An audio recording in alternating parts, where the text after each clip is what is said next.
Drama serial मन मस्त मलंग, जिसमें आपको दिखाया जाएगा कि रिया और कबीर की शादी हो जाती है। रिया शादी के पहले दिन ही अपने मेके वापस चली जाती है। कबीर जब सुबह उठता है तो सारे घर में रिया को ढूंढता है, लेकिन रिया उसे कहीं भी नहीं मिलती है। कबीर की माँ मुबीना कबीर से पूछती है कि बेटा, आखिर रिया चली कहाँ गई है। कबीर अपनी माँ से कहता है कि रिया वहाँ चली गई है जहाँ उसे नहीं जाना चाहिए था। कबीर पहुँच जाता है रिया के घर। इधर नाजरीन आप देखेंगे कि कबीर की माँ मुबीना मुबीन से कहती है कि बेटा, मुझे तो कुछ समझ के नहीं आ रहा, घर में सब मेहमान आ चुके हैं, अब मैं इनको क्या जवाब दूंगी कि हमारी नई नवेली दुल्हन चली कहाँ गई है।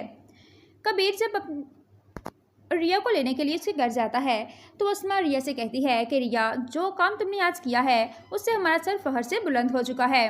तुमने मुबीना के मुंह पे एक ज़बरदस्त तमाचा मारा है। इतने में वहाँ पे कबीर आ जाता है। कबीर रिया से कहता है कि रिया, चलो मैं तुम्हें लेने आया हूँ, वहाँ पे सब लोग तुम्हारा इंतज़ार कर रहे हैं, आज हमारा वलीमा है।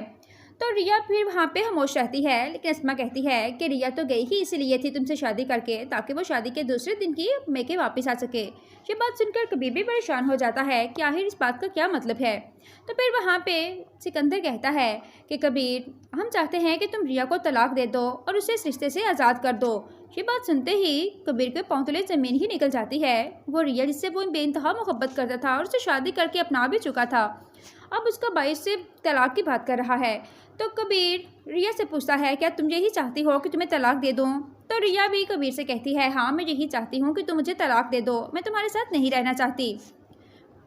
अस्मा कबीर को तलाक के पेपर देती है तो कबीर ये कहते हुए पेपर फाड़ देता है। कहता है, जहाँ मोहब्बत होती है वहाँ तलाक़ें नहीं होती, वहाँ तो जान ली जाती है और जान दी जाती है।